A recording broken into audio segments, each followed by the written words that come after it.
tout petit peu plus bas peut-être. Non, ça c'est trop bas. Ça c'est de travers. Waouh. J'ai réussi, ouais! Bonjour à tous et bienvenue pour cette nouvelle vidéo sur ma chaîne, j'espère que vous allez bien. Aujourd'hui, enveloppez-vous dans votre meilleur plaid, faites-vous la tasse de thé, chocolat chaud, café, ce que vous voulez, la plus chaude possible. Je vous embarque dans ma sélection idéale, ultime, de mes lectures hivernales favorites. Hey! C'est la Margot du montage! Vous savez ce que j'ai oublié? Non mais alors! J'étais en train de faire le montage, donc je me dis mais il me manque un truc là! J'ai oublié de vous dire que cette vidéo était évidemment en collaboration avec l'application de lecture Nextory. Non mais je vous jure, je fais une sélection du feu de Dieu sur mes meilleures lectures hivernales et j'en oublie que j'ai toute une plateforme sur laquelle vous avez accès à quand même plus de 950 000 références toutes langues confondues, que vous avez l'occasion de la tester pendant 60 jours gratuitement. Dans ces 60 jours de test que je vous laisse avec le code là et que vous retrouvez bien sûr en lien cliquable en barre d'infos, vous avez donc les livres numériques en illimité, où il y a de la BD, il y a de la presse également, et pour le livre audio, ce que moi j'utilise principalement, vous avez accès à 15 heures d'écoute les 30 premiers jours de votre test, et vous aurez à nouveau droit à 15 heures d'écoute les 30 jours suivants de votre test. C'est pas beau ça? Franchement. De toute façon, il y a que ça à faire. Il fait gris, il fait moche, il pleut, il neige. Je veux dire, hein, voilà. On est dans une vidéo de livres qui se lisent en hiver. Je veux dire, le combo, il est gagnant, vraiment. Donc je vous invite à tester Nextory si ce n'est pas encore le cas. Pour ma part, c'est une application que j'ouvre presque quotidiennement sur mon téléphone parce que j'adore écouter et j'adore qu'on me raconte des histoires. Un peu comme, tu sais, quand t'étais enfant, on te raconte des histoires. Bref, voilà. Je vous laisse avec la suite de la vidéo et merci beaucoup à Nextory d'avoir sponsorisé cette vidéo. Et j'y pense, j'ai oublié un livre.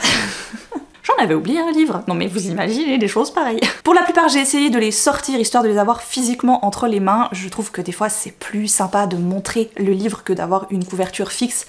Mais pour certains, soit je les ai plus, soit je les ai prêtés, et donc je les ai pas. Mais c'est pas grave, je vais quand même essayer de n'en oublier aucun. J'ai tenté vaguement de les séparer en quelques catégories, mais c'est pas tout à fait ça. Pour retrouver toutes les références des titres, je vous invite à vous rendre dans la barre d'infos. J'y ai inscrit le lien de la liste complète que j'ai réalisée sur Livre Addict, et dans laquelle tous les titres ont été répertoriés et listés les uns sous les autres. C'est plus pratique pour vous, c'est plus pratique pour moi, ça m'évite de lister la totalité des titres à la main dans la barre d'infos, et ça, on aime.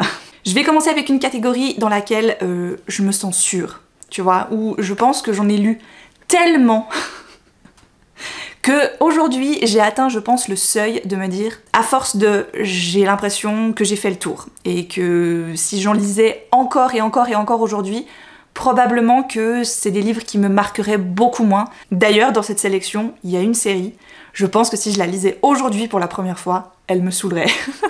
Mais c'est pas grave, je vais vous la conseiller quand même, surtout le premier volume, que moi j'avais beaucoup aimé à l'époque, mais c'est vrai que c'est une lecture qui remonte à bien plus de 10 ans maintenant. Il s'agit de la fameuse série de l'Orpheline des Neiges de Marie-Bernadette Dupuis. Vous comprenez très certainement dans quoi on débarque, le thème saga familiale au Québec. Donc j'ai eu une passion pendant de nombreuses années sur ce genre de lecture, j'en ai lu quelques-uns, mais là vraiment je vais vous présenter mes favoris. Dans l'Orpheline des Neiges, on va rencontrer Hermine, qui est un petit bébé qui en janvier 1916 va être abandonné sur les marches d'un couvent-école, dans une petite ville qui s'appelle Val-Jalbert et qui est aujourd'hui une ville fantôme. D'ailleurs on peut vraiment la visiter, il me semble. C'est une ville qui a réellement existé et qui tournait beaucoup grâce au moulin à papier, qui à force a été un petit peu délaissé avec les nouvelles technologies. Au moment où se déroule l'histoire dans le premier tome, on n'en est pas encore là, la ville va très bien, la petite communauté de Val-Jalbert va littéralement prendre ce bébé sous son aile, et ça va devenir le bébé d'un petit peu tout le monde. Alors il y a une famille en particulier qui va évidemment s'en occuper, et on va suivre Hermine durant toute sa vie. Et c'est ce que j'aime dans ces sagas familiales, ou en tout cas c'est ce que j'aimais énormément à l'époque, c'est vraiment ces grandes frasques familiales, ces grands tableaux finalement, fresques, pas frasques, où on va suivre plusieurs protagonistes sur des décennies, et on va vivre, on va vibrer avec eux, on va découvrir leur tout, tu vois, et il y a un petit peu ce côté too much des fois, c'est dramatique, on en fait des caisses, voilà, et je pense qu'aujourd'hui j'y arriverai plus, j'en ai soupé de ce genre de perso là, mais à l'époque j'ai vibré pour ça. Et alors pourquoi je le mets dans une sélection hivernale? L'histoire commence en janvier déjà, et même si ensuite on va suivre les personnages tout au long des saisons et des années, l'hiver au Québec, voilà, est quand même très très présent, et quand les hivers sont là, c'est très important. Il y a beaucoup de choses finalement qui tournent et qui se passent en hiver durant cette saga, qui compte quand même 6 volumes. Donc si c'est votre truc, let's go. Si vous vous dites les personnages un peu drama queen, je vais peut-être donner, je vous la conseille pas forcément. Je la mets dans cette sélection parce que pour moi, elle m'a apporté quelque chose à mon statut de lectrice à un certain moment. Ensuite, on va parler d'une trilogie, mais pas celle à laquelle vous pensez. J'y reviendrai, bien évidemment. Non, je vous parle d'un Silence à l'autre de Micheline Duff. Ça, c'est une découverte totalement faite au hasard, grâce à ma maman qui l'avait chopé en seconde main. Hein. On voit d'ailleurs, c'est une édition, je pense, France Loisirs intégrale. Et elle a tellement aimé, elle a tellement vibré pour ses persos que je me suis dit, bah tiens, moi aussi, je vais rentrer dans cette histoire. Pourquoi je vous la conseille en hiver alors que, encore une fois, c'est le genre de saga où tu vas suivre les personnages sur des années et donc des saisons différentes? Je trouve vraiment que quand ça se déroule au Canada ou au Québec, il y a une saveur vraiment particulière qui est différente en hiver. Donc dans cette histoire familiale, on va rencontrer 2 sœurs qui, dans les années 30, vont donner naissance chacune à un fils. Et... voilà. On va les suivre donc dans leur vie ensuite de jeunes mamans, puis d'adultes, puis de vieilles femmes, et leurs enfants vont grandir, et leurs enfants vont devenir des personnes différentes d'elles, et ça m'avait beaucoup touchée et marquée. Évidemment, c'est des livres où il ne se passe finalement pas grand-chose, pas de suspense, etc. Mais je trouve que c'est des autrices qui savent raconter la vie quotidienne de leurs personnages. Et évidemment, dans ce genre-là, ma meilleure lecture, ma meilleure saga familiale de tous les temps, il s'agit du Goût du bonheur de Marie Laberge. Là aussi, en hiver, pourquoi? Parce que je trouve que c'est ce qui leur va le mieux, c'est là où il se passe les choses tragiques. Dans Le Goût du bonheur, vous avez 3 volumes, Gabrielle, Adélaïde et Florent, et à chaque fois on va suivre dans le premier tome la mère de famille Gabrielle, puis ensuite sa fille Adélaïde qui est plus grande, et enfin Florent qui est une sorte de pupille, de fils adoptif il me semble, de la famille, et qui lui aussi va avoir un parcours un peu atypique pour son époque, donc on est toujours aussi dans des années assez définies dans ce genre de saga, ça commence toujours dans les années 20-30 au Québec. Là, ce que j'ai aimé dans celui-ci, c'est qu'on a vraiment une grande part de l'histoire, enfin non, la quasi-totalité de l'histoire est du point de vue des femmes de la famille.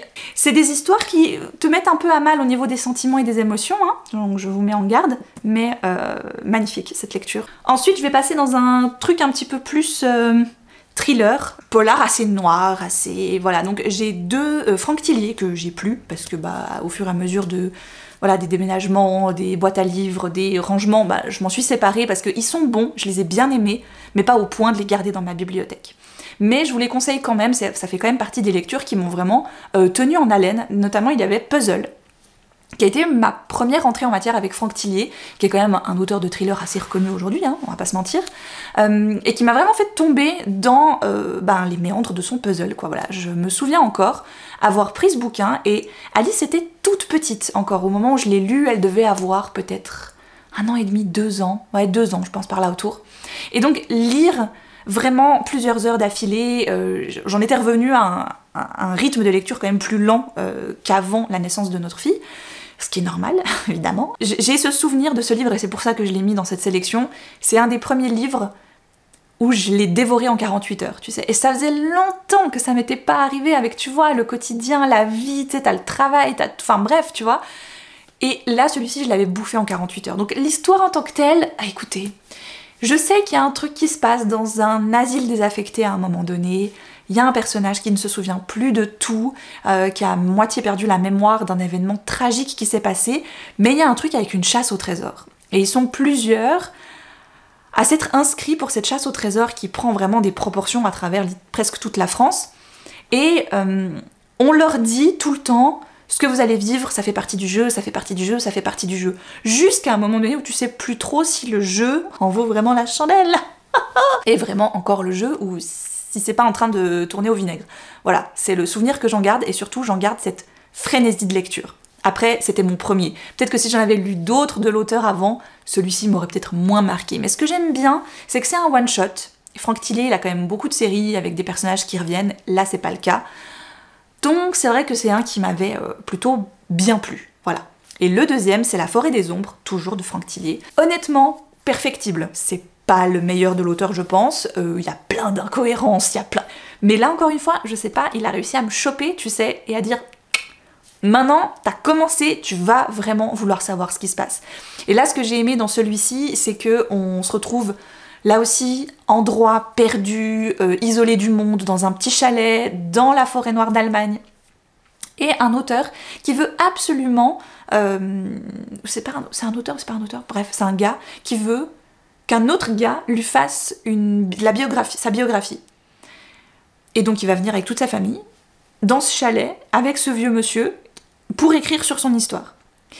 Et ça part en fait dans des proportions mais tellement hallucinantes où tu te dis mais putain mais comment ça peut se relier les uns aux autres? Et en fait ça va finir par se relier les uns aux autres.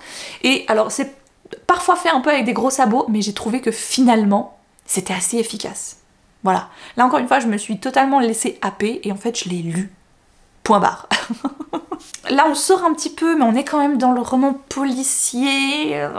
C'est un petit peu particulier, je sais pas trop dans quelle catégorie je le mettrais. C'est Les Enfants de Pickwood de Rod Marty. Celui-ci, quand je l'ai lu, je me souviens que je vous avais bassiné avec. Donc en fait, on va assister à ce qu'aurait dû être, si je m'en souviens bien, parce que je l'ai lu il y a quand même très longtemps, un accident de car scolaire. Donc, événement tragique, on est d'accord. Sauf que tous les gens présents dans le car vont s'en sortir. Non, c'est pas comme ça. Est-ce que c'est comme ça? Oh, j'ai un immense blanc. Oh là là.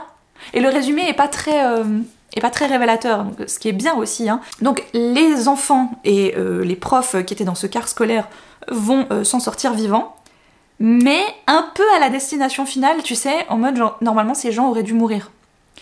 Et donc, qu'est-ce qui s'est passé déjà, pour qu'ils ne meurent pas, et maintenant qu'est-ce qui va leur arriver? Et ils commencent en fait, ces gens, à avoir des stigmates étranges sur le corps, et il va commencer à y avoir une sorte d'ambiance un petit peu étrange dans cette ville, qui semble tout à coup évidemment coupée du monde, plus personne ne peut rentrer dans la ville, tout ça. Je me souviens surtout que Rod Marty, je l'avais trouvé très très fort dans la façon de raconter son histoire et de planter ses décors et ses personnages. J'avais trouvé que le récit était hyper photographique. J'avais l'impression de lire un film, tu vois.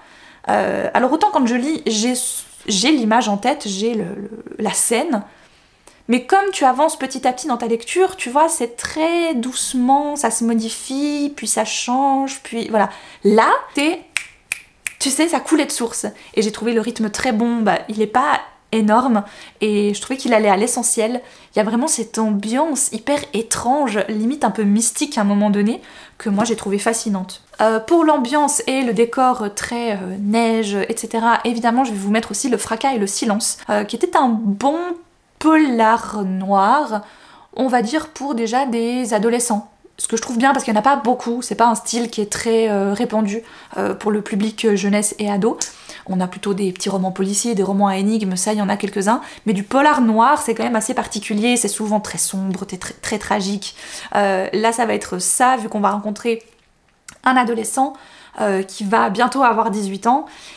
Il va faire la macabre découverte de sa mère qui s'est suicidée dans leur maison, et son petit frère est à ça de rentrer de l'école, évidemment. Donc il va essayer de prendre soin de son petit frère du mieux qu'il peut, avec le peu d'argent qu'il lui reste, et puis il va rencontrer une fille dans son école qui semble lui vouloir quelque chose, mais il ne sait pas exactement quoi, jusqu'à ce qu'il se rende compte qu'elle cherche exactement la même chose que lui, c'est-à-dire le pactole que son père à lui aurait volé il y a de nombreuses années de ça, ce qui l'aurait amené en prison, où il est toujours. Donc une sorte d'alliance va se former entre les deux adolescents, mais en même temps, chacun le cherche pour soi à la base. Donc c'est pas... voilà. On est vraiment dans cette ambiance très américaine, froide, dure, où on n'aide pas les gens, où on les laisse dans leur merde. Cavalcade dans la neige, tout ça, j'ai trouvé que c'était bien foutu. Donc pour rester dans la cohésion un petit peu, tu vois, de ce que je disais avant avec les polars noirs qui se passent dans des endroits très froids, etc. On va arriver gentiment vers une catégorie un peu plus nature writing, mais quand même avec des personnages fictifs qui vont vivre des choses pas évidentes. Notamment dans un livre que je viens de terminer, c'est Le silence des repentis de Kimi Cunningham Grant. Très belle histoire. Là, si vous aimez les chalets perdus au fin fond de nulle part, les histoires de rédemption et de père de famille qui aura vraiment tout essayé pour rester avec sa fille, je pense que cette histoire va vous plaire, elle est très touchante. Je m'attendais à quelque chose de beaucoup plus tragique et dur et sombre et tu sais, qui te broie les entrailles. Finalement, moins que ce que je pensais, mais ça reste vraiment magnifique. Donc Cooper est avec sa fille dans ce fameux petit chalet depuis un peu plus de 8 ans. Normalement, tous les 14 décembre de chaque année, leur ami Jack leur apporte des vivres pour tenir une année supplémentaire au chalet. Sauf que là, Jack ne vient pas. Et Jack lui avait dit, si le 14 décembre je ne suis pas là, ça veut dire que je ne viendrai pas. Entrecoupé de ce quotidien dans cette cabane, on va avoir des flashbacks de la vie de Cooper avant. Il a fait la guerre en Afghanistan, son enfance avec sa tante, son premier amour, Cindy, tout ça en fait. On va tout voir de son point de vue jusqu'au moment fatidique qui l'aura amené à fuir et à venir se réfugier dans cette cabane, loin de tout et oublié de tout le monde. Avec la non-venue de Jack, vont s'enchaîner plusieurs événements extérieurs qui vont un petit peu mettre à mal cette belle organisation qu'il avait depuis plus de 8 ans maintenant. C'était très bien, c'était très beau, c'était très étonnant. Un livre que je me souviens avoir adoré, mais dont je garde très peu de souvenirs finalement, donc écoutez, ça serait presque l'occasion que je le relise, un de ces 4, c'est Sauvage. De Jamie Bradbury. Je me souviens juste que je l'ai beaucoup aimé et que c'est pour ça que je l'ai toujours dans ma bibliothèque parce que je sais que j'ai adoré ce bouquin. Donc on va rencontrer Tracy qui vit en Alaska et qui a toujours respecté les 3 règles que sa mère lui avait imposées. Ne jamais perdre de vue la maison, ne jamais rentrer à la maison les mains sales et ne jamais tuer un humain. Sauf qu'un beau jour, elle va perdre connaissance dans la forêt et quand elle va se réveiller, elle est couverte de sang. Donc elle est sûre d'avoir fait une connerie, elle est sûre d'avoir tué son agresseur, ce pourquoi elle s'est évanouie. Et quand elle va rentrer à la maison, elle va tenter de cacher ça à son père, coûte que coûte. Et va en découler évidemment des événements qui vont un petit peu perdre le contrôle, dont elle va perdre le contrôle. Par contre, si on aime voilà, tout ce qui est grande étendue, les forêts, l'Alaska, enfin bref... Voilà, mais je pourrais très clairement limite le sortir de mes livres lus et le remettre dans ma pioche de lecture parce que j'ai un très bon souvenir de ce livre. Et en même temps, je ne sais plus exactement l'histoire. Vraiment, je pourrais même pas dire comment ça se termine. Alors pour moi, ce sont des classiques dans leur genre et je vous en ai déjà parlé 1000 fois, en tout cas de celui-ci. C'est avec celui-là que je vais commencer, c'est Indian Creek de Pete Fromm.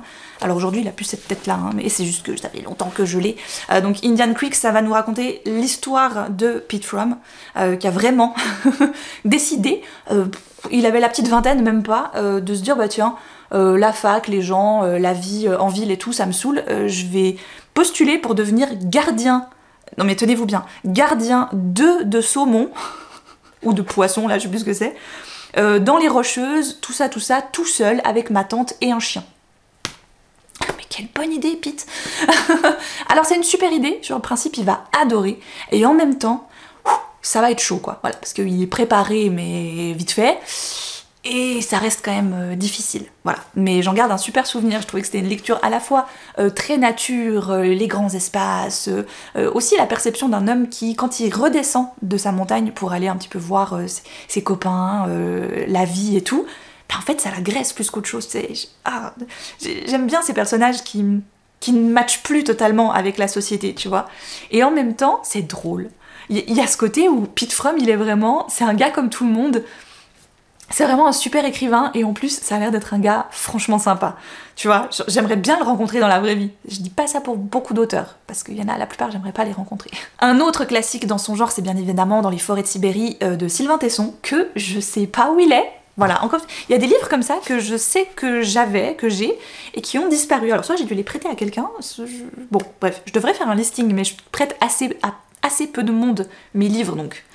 Quand ils sont plus là, c'est qu'il a dû se passer un truc, voilà, je sais pas. Bref, Dans les forêts de Sibérie, j'avais beaucoup aimé ce titre. Alors là, c'est vraiment journal intime, enfin journal de bord, Sylvain Tesson qui part avec 1 ou 2 chiens, je sais plus, dans les forêts de Sibérie, petite cabane, perdue au fond des bois, la neige. Je me souviens qu'à un moment donné, justement, il doit faire... il a quand même une façon dont il peut se reconnecter avec le monde extérieur, mais ça marche une fois sur 4. Et surtout, il a des gens à qui il doit aller acheter de temps en temps de la nourriture, finalement, parce que sinon, voilà, dans la merde. Et le dernier dans ce genre-là, là aussi c'est un classique dans son genre, mais qui se lit d'une façon un petit peu particulière, donc je peux comprendre qu'on n'aime peut-être pas le livre et qu'on préférera regarder le film. Il s'agit de Into the Wild de Krakauer. Elle nous raconter la véritable histoire de Christopher McCandless qui est parti pour aller vivre en Alaska. Le jeune homme s'est dit le truc en poche, le papier en poche, je pars. Tant pis si mes parents ne sont pas d'accord, je vais aller voir l'Alaska. Il va tomber sur ce fameux bus dans lequel il va vivre pendant un certain temps. Et pour ceux qui ont déjà vu le film ou lu le livre, et bien malheureusement on connaît la finalité de cette histoire. J'ai très envie de me refaire le film, parce que ça fait longtemps que je l'ai pas vu, et que je l'aime beaucoup, et que ça a été ma première entrée en matière avec le nature writing, en fait, quand je m'en rends compte. Et j'ai beaucoup aimé ça. On va partir vers une catégorie histoire familiale, mais beaucoup plus sombre, beaucoup plus tragique, souvent triste. Alors, vous me direz, on a déjà eu les sagas familiales avant, mais ça c'était beaucoup plus, tu vois. Voilà. Je dis pas qu'il se passe jamais rien de tragique dans ces histoires-là, c'est juste que celles-ci, les sagas familiales sont un petit peu plus empreintes de romanesque, tu vois. Il y a beaucoup d'espoir à travers même les drames et tout. On va se relever, on va s'en sortir. Dans les histoires que je vais vous montrer là, on se relève comme on peut. Et une saga qui m'a énormément marquée et qui, je pense, fera longtemps encore partie de mes favorites, il s'agit, pour moi, d'une trilogie. Faites ce que vous voulez avec les tomes suivants. La Terre des mensonges de Anne Beragd, alias la saga Neneshov. J'ai adoré les 3 premiers volumes. La suite ne vaut pas le coup. C'est froid, c'est dur, c'est... T'as pas envie, tu sais, de vivre avec eux. Tu sais, quand moi je pense à la Norvège, évidemment, je pense un peu paysage idyllique, la neige, c'est beau, le réconfort d'une maison bien au chaud, tu vois, très cosy et tout. Pas du tout. D'accord, là on est dans la Norvège froide, rurale, agricole, où, tu sais, les fermes, il y a des courants d'air de partout. On est quelques jours avant Noël et la matriarche de la famille est sur le point de rendre l'âme. Elle a 3 fils, et il n'y en a qu'un seul qui est resté auprès d'elle, à prendre soin de la ferme familiale, et elle veut absolument que les 2 autres reviennent également parce que elle a des choses à leur dire. Et donc, de ces révélations, va en découler plein de merdouilles qu'il va falloir dépatouiller par après, mais c'était très très très très fort. Moi j'ai vibré vraiment pour les 3 volumes jusqu'au bout, j'ai adoré ça, et c'est dommage parce que le 4e pour moi, et je crois qu'il y en a 3 autres après, enfin il y en a 6 au total il me semble, mais j'ai pas lu la suite après le 4e, parce que le 4e, j'étais déçue, vraiment ça m'a pas plu, j'ai pas aimé la suite, j'ai trouvé ça un peu... Tu sais, viens, je tire encore un peu sur la corde de ces personnages-là. J'ai pas trouvé que c'était nécessaire. Là, à celle-ci, les trois, ils font largement le job. On s'arrête là, en fait. Pas besoin de plus. Toujours de Anne Beragd, c'est avec celui-ci que j'ai rencontré l'autrice en termes de lecture. C'était Un jour glacé en enfer. Elle aime bien les trucs pas simples, hein. Voilà. Donc là, on va rencontrer une jeune femme qui marche, je crois, sur la route, et puis elle va se faire prendre en stop par un gars qui a une maison, un chalet, et donc elle va le suivre parce que là, elle est un petit peu en détresse, elle a besoin d'aide, elle a besoin de manger, de se réchauffer, de se reposer, donc il va prendre soin d'elle, et elle va rester plus longtemps que prévu, finalement. Voilà, donc il va y avoir une histoire d'amour entre eux, mais c'est pas une histoire d'amour... tu vois, je l'ai pas mis dans les romances, quoi, par exemple. Moi, j'ai pas beaucoup de romances en hiver. Désolée. Mais c'est pas une histoire belle, tu vois. C'est un truc un peu moche. C'est un truc un peu... Lui, il est pas très sympa avec elle, et pourtant, elle s'accroche. Et donc, si on n'aime pas trop les relations toxiques, ça nous plaira pas, et je dis pas que j'aime ça. Mais je trouve que là, la construction... psychologique des personnages de Anne Beragd, il est cohérent avec son histoire. Elle ne glamourise pas cette histoire d'amour, tu vois. Elle nous rend pas le côté toxique de son personnage masculin romantique. À aucun moment. T'as pas envie, en fait. Et tu comprends pas pourquoi, d'ailleurs, elle reste. Je crois d'ailleurs qu'on n'a jamais leur prénom, tellement, tu vois, on est censé se garder une distance avec eux. mais je l'ai trouvé super fort, ouais, peut-être un peu, tu sais, une sorte de coup de poing, de rappel, de te dire une relation, c'est pas ça. Oublie pas, ma grande, c'est pas ça l'amour. Et puis un tout petit peu plus de, allez, on va dire d'espoir, avec Un hiver long et rude de Mary Lawson. Je vous en ai très régulièrement parlé, j'aime vraiment beaucoup ce livre, il m'a énormément touchée. On est dans une famille au Canada, je crois, qui est immense. Hein. En fait, la maman, dès qu'elle peut tomber enceinte, elle retombe enceinte, et sauf que quand elle tombe enceinte et qu'elle a un nouveau bébé, vraiment un tout petit nourrisson, elle oublie un peu les autres. Donc les tout petits enfants qu'elle a eu avant, ils sont un peu laissés de côté et c'est finalement les plus grands qui vont devoir s'en occuper. Et le problème, enfin c'est pas un problème mais enfin voilà, c'est le schéma familial et comme ça il est pas top, c'est qu'elle a qu'une seule fille, Megan, qui est assez grande, qui va bientôt partir de la maison d'ailleurs. Et Megan, ben jusqu'à présent, elle a toujours été un peu la petite maman de la famille, vu que sa mère a des problèmes probablement de santé mentale, que le père s'en détache parce que franchement, il faudrait pas non plus abuser, et le grand frère, lui, il est complètement paumé dans cette histoire. Il a perdu un de ses meilleurs potes d'ailleurs, il me semble, donc vraiment, enfin, c'est pas la joie quoi. Donc Megan, elle porte un petit peu tout sur ses épaules, et un jour, elle en peut tellement plus, elle se casse. Voilà, elle part. Elle va à l'autre bout du monde, elle va à Londres, elle va faire une école hôtelière, elle a une vie à vivre et elle se voit déjà mourir dans cette famille, quoi, si elle reste. Et pourtant, t'as toujours cette petite clochette dans ta tête, dans la tête de Megan, qui même à l'autre bout du monde, va toujours avoir un... J'espère qu'ils vont bien. Est-ce que... Si, et puis... Tu vois, elle y pense quand même, elle appelle, elle demande, est-ce que t'as pensé à ça? Et elle arrive jamais totalement à lâcher le morceau, tu vois. La charge mentale. Et alors bien évidemment, je ne pouvais pas terminer cette catégorie sans Le Paradis Blanc de Christine Hanna, qui a été mon top numéro 1 il y a 2 ans de ça, je crois maintenant. Je l'ai prêté parce que vraiment il était trop bien pour que je le garde, rien que pour moi, mais ce livre, je pense que je le porterai très longtemps avec moi. C'est une magnifique histoire, là aussi de courage hein, et de toujours essayer de se relever. La jeune héroïne qu'on va rencontrer part en Alaska avec ses parents, son père, il est endetté, voilà. Et à l'époque, ça doit être les années 70 par là autour, on leur vend un petit peu les terres d'Alaska comme un nouveau départ. Il est revenu du Vietnam, franchement bousillé par la guerre, psychologiquement parlant. Et la maman, elle... Bah tu sens qu'elle veut pas le laisser, mais en même temps, elle aimerait bien le laisser. Donc elle sait dans quoi elle s'embarque, c'est-à-dire qu'elle part loin de sa famille, avec sa fille, dans un endroit qu'elle ne connaît pas, où elle ne connaît personne, et à la merci de ce gars qui, en 2-2, peut péter un câble, quoi. Donc ils se retrouvent dans une cabane en Alaska, mais notre héroïne va faire de belles rencontres. Il y a plein de gens super autour d'elle, ils tombent dans une chouette communauté, avec vraiment des gens qui sont là pour s'entraider, ça va s'enchaîner entre les murs de leur petite cabane. Bah, personne ne voit ce qui se passe et vraiment c'est pas fun. Et notre héroïne, bah, elle grandit, donc elle va vouloir vivre sa propre vie, elle va tomber amoureuse, elle va vouloir partir, elle va... Voilà. Celui-ci, enfin franchement, il est splendide comme livre. Il est tellement beau, j'ai tellement vibré pour ces personnages.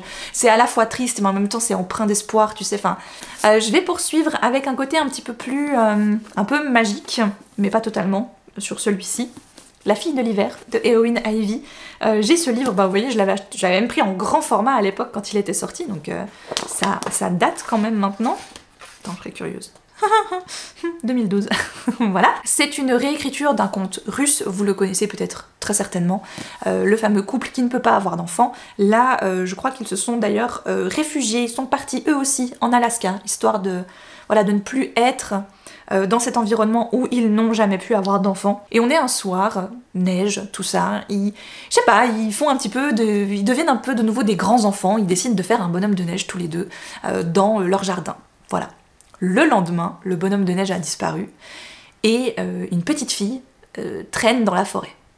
Et donc, la fille de l'hiver. Voilà. Je n'en dirai pas plus, c'est une magnifique histoire qui est aussi là un petit peu triste. On continue avec évidemment un incontournable. Celui-ci, si je ne vous le présentais pas, vous seriez en train de vous dire mais attends, qu'est-ce qui se passe? Un bûcher sous la neige de Susan Fletcher, évidemment. Ce livre, je vous en ai déjà parlé dans ma sélection sur les sorcières, parce que je pense que je le place largement en numéro 1 sur tous les livres de sorcières que j'ai pu lire, dans des styles de sorcellerie évidemment différents les uns des autres. Mais celui-là, il est beau, voilà. Et j'ai beaucoup aimé la narration aussi qui est faite entre les deux temporalités où on rencontre Korag, prisonnière quelque part, et à qui on essaye de tirer des aveux absolument. Et en lui tirant ses aveux, elle va nous raconter son histoire.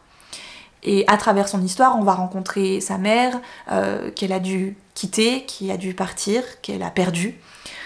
Son périple pour arriver dans des terres qui, elle l'espère, seront plus enclines à l'accueillir, elle et son savoir, finalement. Elle va ensuite tomber dans un endroit où il y a déjà un peuple. Au départ, on se demande justement s'ils l'apprécient réellement, s'ils vont pas la chasser, s'ils vont pas lui faire du mal. Et finalement, les deux, donc Korag, la jeune fille, et ce peuple, vont petit à petit s'entendre. Donc voilà, elle leur rend un petit peu service de temps en temps, ils lui donnent des vivres pour la remercier, et ça va, voilà, on se tient, on reste bons voisins, quoi, on va dire.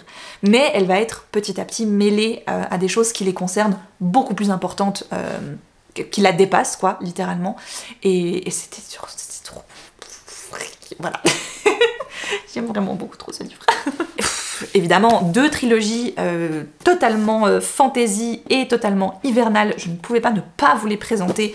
L'une, je viens de la terminer, j'ai donc le 3e tome là sous la main, c'est bien entendu la trilogie de l'hiver de Catherine Arden, que j'ai adorée.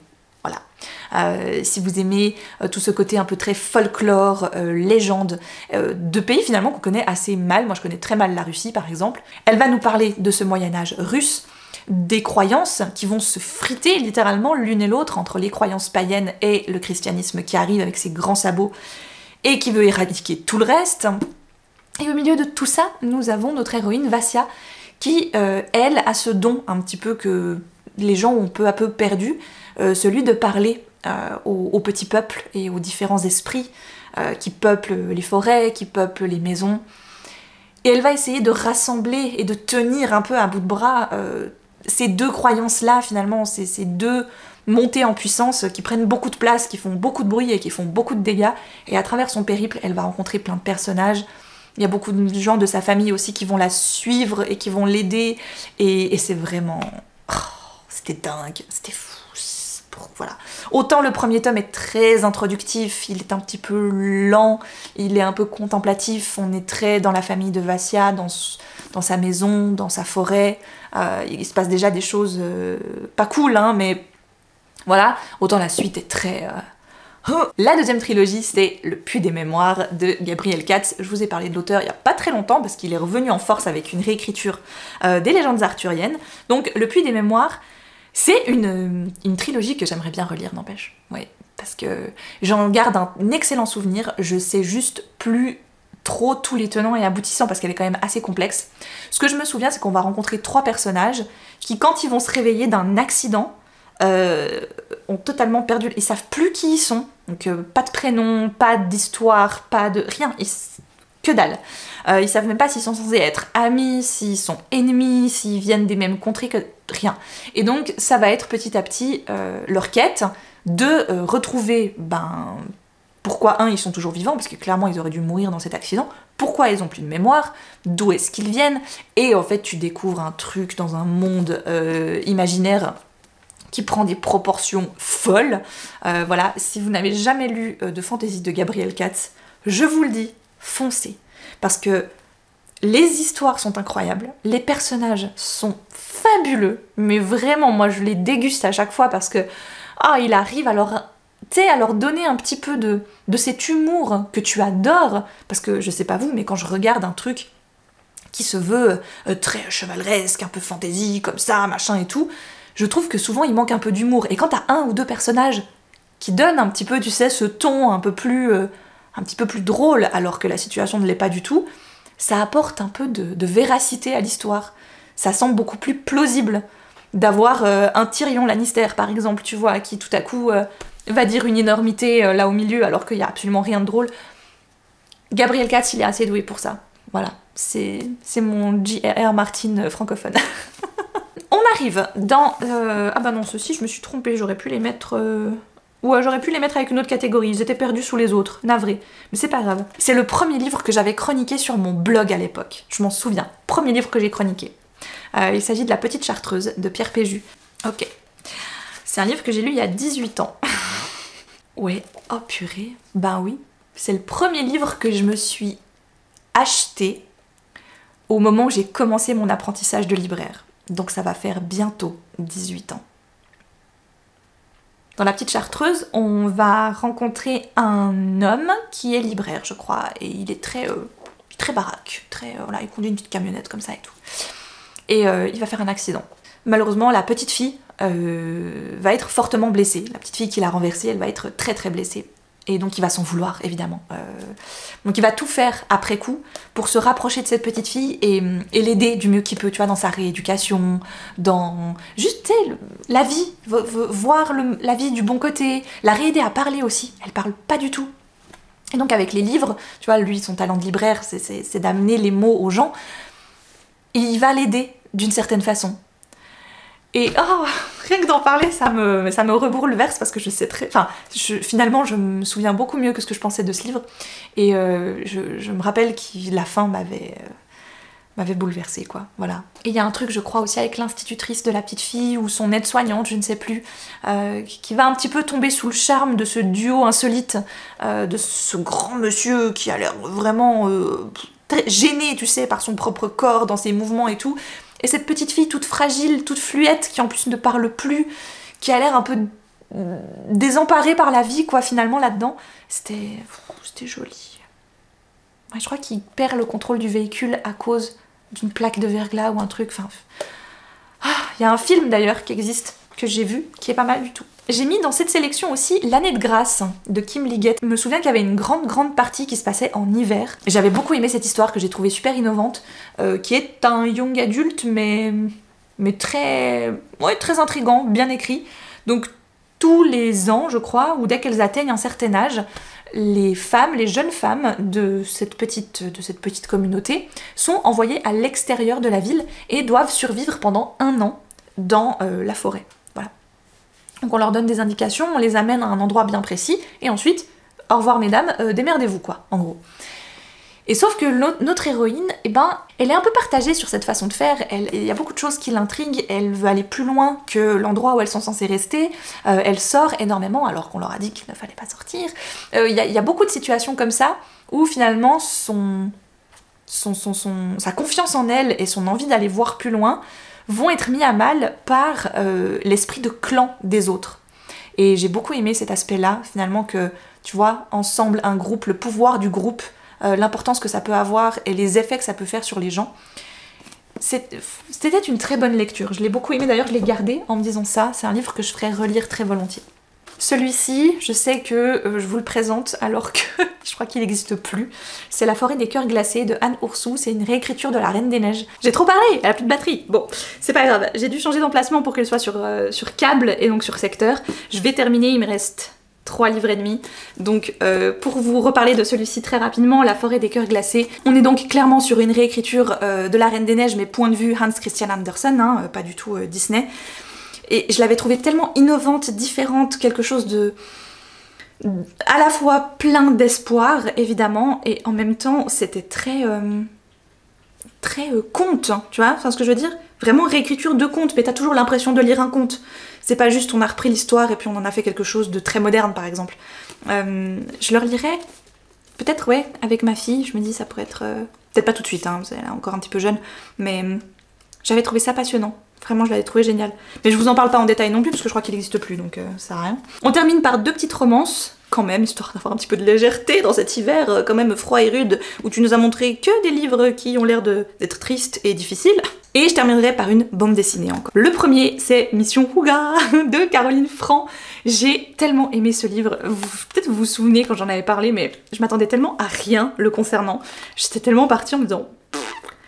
Oh là là, ces gens qui jouent sur le moment où le houga c'était vraiment le truc à la mode, tout le monde en parlait, tous les livres avaient ce mot à la bouche, tu sais, enfin il y en avait partout. Me suis dit, vu l'épaisseur du machin, vas-y, on sait jamais. Et ben, que nenni, en même pas 200 pages, elle te plante un truc qui est à la fois drôle, touchant, cosy, tout ce que tu veux, Et y a pas besoin de plus. C'était génial. Chloé, elle est journaliste, elle aime l'action, tu vois, elle va sur le terrain, reporter de guerre, tout ça, et quand elle revient à sa rédaction, faut la laisser tranquille, quoi. Personne lui cause, c'est un dragon, quoi, la meuf, tu sais. Et un jour, elle va péter un câble parce qu'elle avait pas sauvegardé son travail et les plombs ont sauté, les ordinateurs se sont éteints, bref, elle a tout perdu. Elle va incendier tout le monde, donc son patron, là, il en peut plus, et il dit, écoute, je t'envoie au Danemark. Puis elle fait, ok, il se passe quoi? Il y a un truc, des jeunes en difficulté, les banlieues et tout. Il fait, non, t'as pas compris.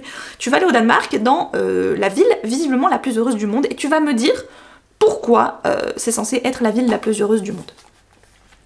Donc vous imaginez bien, elle est pas très contente, Chloé, à ce moment-là, hein, c'est pas... Mais elle va y aller, parce que sinon elle perd son job, et elle a pas envie de ça. Et finalement... eh ben, elle va plus aimer que ce qu'elle pensait cet endroit, ces gens et ce côté très réconfortant du Danemark. C'était mimes tout plein. Et vous savez ce que j'aime? C'est ça. Le truc fait même pas 200 pages. Et elle arrive à te faire un truc qui déboîte. Voilà, tout simplement. Merci de faire ça. Je sais pas pourquoi je suis chouette. Je vais terminer avec A Little Something Different, qui existe aussi en français, mais je sais plus le nom, donc je vous le mettrai ici. Je sais plus maintenant si vraiment ça se passe en hiver, mais j'ai une réminiscence comme ça, qui a un truc, ça se passe quand il fait froid. Un peu comme Fangirl, tu vois. Fangirl, tu peux le mettre dans toutes les sélections saisonnières, parce que il y a un truc. N'empêche, ils sont au Nebraska, donc évidemment il fait froid, donc oui, on peut rajouter Fangirl si on veut, quoi. D'ailleurs, je le mets là, hein, si jamais je l'avais pas mentionné encore. Fangirl, lisez-le. Toute saison, hein, mais automne-hiver, j'avoue que c'est quand même le best. Celui-ci, je vous le conseille, pourquoi? Parce que c'est une petite romance qui m'avait beaucoup marqué, de par son inventivité dans la façon d'être racontée. On va avoir deux personnages très timides qui ont l'air de plutôt s'apprécier, mais qui n'osent pas s'adresser la parole. Donc, on va avoir 14 autres personnages qui vont nous raconter leur histoire d'amour, la façon dont ils se sont rapprochés, tout ça, et eux-mêmes ajoutent leur petit grain de sel, tu vois. On a notamment le barista du Starbucks, on a les gens de la bibliothèque, on a les professeurs de l'école, on a même un banc et un écureuil qui te disent ce qu'ils en pensent de l'histoire. Et c'était mignon tout plein. Voilà, je sais qu'on a besoin d'un peu de douceur en ce moment, et je vous ai présenté quand même beaucoup de livres où c'était pas très doux. Je me dis, là voilà, j'ajoute une petite couche de miel sur toutes ces histoires tragiques. Mais je vais quand même terminer par une histoire tragique. Avec une des séries bande dessinée que j'ai, je pense, le plus aimée de tous les temps. Parce que j'étais dans cette époque de ma vie, j'aimais le gothique, les trucs sombres et mélancoliques et tristes et tout ça. Je vous parle de la série Sambre d'Isler. Si vous ne connaissez pas cette série, elle est... Bah, elle plaira peut-être pas à tout le monde, mais moi c'est une série qui a vraiment marqué ma vie de lectrice, mon parcours de femme aussi, tout simplement, en tant que personne à part entière. Pas seulement à travers la lecture. C'est une sorte de Roméo et Juliette, amour impossible. Bernard et... Juliette, elle s'appelle? Non, elle s'appelle Julie. C'est ça. Bernard vient de la famille Sambre, qui est une famille maudite, visiblement. Et Julie serait liée d'une certaine façon à cette famille. Ils vont se perdre, voilà, à s'aimer trop fort. Et ça va être rude, mais ça va être là. Voilà. Et il y a plein d'autres séries qui découlent de cette série principale, qui reviennent en arrière sur les ancêtres de Bernard et Julie. Et donc tu vois toute la malédiction qui finalement est là depuis fort longtemps. Ça fait des années que j'attends vaguement une suite. Ça fait des années qu'elle est plus ou moins annoncée. Et ça fait des années qu'elle est reportée à chaque fois. Donc, Isler, s'il te plaît. J'aimerais bien avoir la suite. Voilà pour cette sélection de lecture hivernale ultime. Je crois en avoir oublié aucune. Si ça a été le cas, eh bien je les rajouterai évidemment petit à petit à la liste, hein, qui se trouve donc en barre d'infos, et la liste est évolutive. Donc dès que j'ai un livre qui, je trouve, va parfaitement dans cette liste que j'ai aimée, hein, parce que quand même je vais vous partager des livres que j'ai appréciés, pas seulement parce qu'ils collent au thème, je les mettrai dedans. J'espère que certains de ces livres vont titiller votre curiosité, et je vous souhaite évidemment d'excellentes lectures. Et moi je vous dis à très vite, à la prochaine!